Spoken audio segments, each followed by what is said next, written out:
کرنا چاہیے کہ جناب ان کو شروع سے دبانا چاہیے.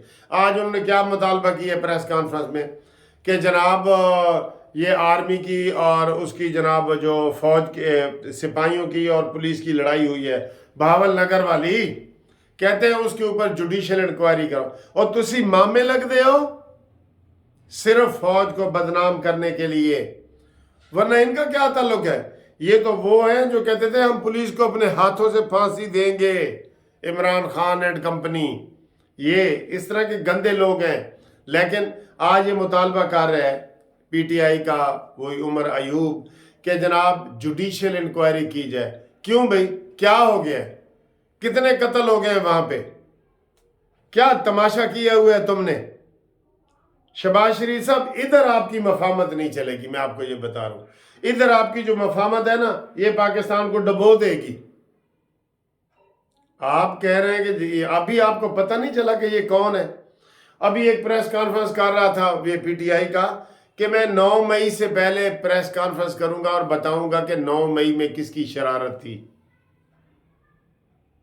اور اب اس واقعے کو بھی پولیس والے واقعے کو بھی یہ 9 مئی کے ساتھ جوڑنے کی کوشش کر رہے ہیں کہ ہمیں تو جناب جیلوں میں ڈال دیا گیا ہے اور ادھر آپ انکوائری کر رہے ہیں اور بالکل آرام طریقے سے وہ سارا کچھ کر رہے ہیں.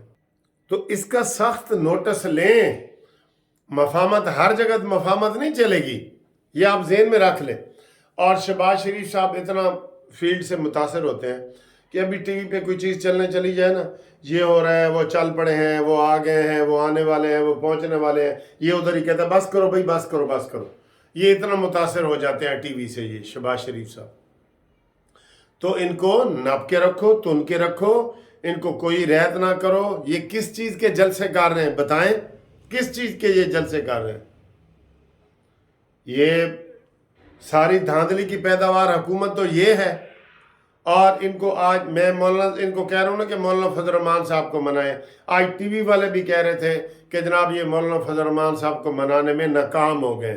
اور میں کتنے دنوں سے کہہ رہا ہوں کہ مولانا فضل الرحمان صاحب کو مناؤ, ان ٹائم مناؤ, بر وقت مناؤ. ویلے دیاں نمازاں تو کوئلے دیاں ٹکراں, اس وقت منانے کا ٹائم ہے. اور آج اسد کیسر نے کیا کیا, جو پی ٹی آئی کا ہے, اس نے مولانا صاحب کو فون کیا کہ مولانا صاحب سامنے جوائن کرو. وہ رابطہ کر رہے ہیں تو ہم کیوں نہیں کر رہے؟ میں نے تو نواز شریف صاحب کو ڈائریکٹ کہا ہے کہ خدا کے لیے مولانا صاحب کا کھانے پہ بلاؤ اور مولانا صاحب سے بات کرو. ان کا حق بنتا ہے, وہ پی ڈی ایم کے سربراہ تھے.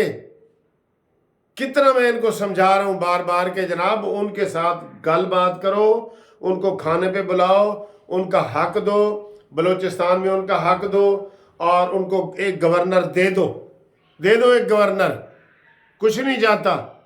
یہ بعد میں بندہ کہتا ہے ہائے یار میں انج کر لینا سی یار میں ان ٹائم چلا جاندہ یار. یہ بعد میں بندہ ہاتھ ایسے ملتا رہتا ہے. ٹھیک ہے. تو دوسرا جناب علی, یہ جو ایران کی ہے اور ایران کی اور اسرائیل کی جنگ ہے, آج کی رات بڑی بھاری ہے. اور یہ طے کیا گیا ہے کہ جناب اب خبریں تو یہ آ رہی ہیں نا کہ کوئی نقصان نہیں ہوا, تو یہ ڈرامہ تھا, یہ وہ نہ, بڑا نقصان ہوا ہے فوجی تنصیبات کا. ایران نے بتایا ہے کہ جناب ان کے 99% جناب ہدف کے اوپر لگے ہیں. ہدف کے اوپر وہ میزائل, وہ ڈرون, وہ سٹنگر سارے ہدف کے اوپر لگے ہیں, فوجی تنصیبات کے اوپر. فوجیوں کا مرنا وہ نہیں بتا رہے, وہ صرف یہ بتا رہے ایک عورت جی زخمی ہوئی ہے. ٹھیک ہے. یہ ہم لوگ کہہ رہے ہیں کہ یہ معمولی بات نہیں ہے. ایک ڈرون بھی چلانے کی ہمت نہیں ہے کسی میں. ایران کا ساتھ دیں, چلے فزیکلی نہیں ساتھ دے سکتے تو اخلاقی طور پہ ساتھ دیں, اس کے حق میں بیان جاری کریں, اقوام متحدہ پہ دباؤ ڈالیں. اب یہ سارا یورپ اور یہ سارا اکٹھا ہو جائے گا ایران کے خلاف کہ جناب اس کے اوپر اور پابندیاں لگاؤ. وہ کب سے صدیوں کئی دہائیوں سے جو ہے نا وہ پابندیوں کی زد میں ہے اور جی رہا ہے, عزت کے ساتھ جی رہا ہے. اب ہمیں امریکہ کہتا ہے جی آپ ابھی ہم سودا کرنے لگے تھے تیل کا، امریکہ نے کہا جی تسی اتنے نہیں جانا، اسی کہ نہیں جانا، تو امریکہ نو کہو نا کہ بھئی مجھے پیٹرول ادھر سے 50 روپے لیٹر مل رہا ہے، ٹھیک ہے، آپ مجھے نہیں لینے دیتے تو پھر دیں مجھے یہ ماہانہ جو ہے نا 10 ارب ڈالر دیں۔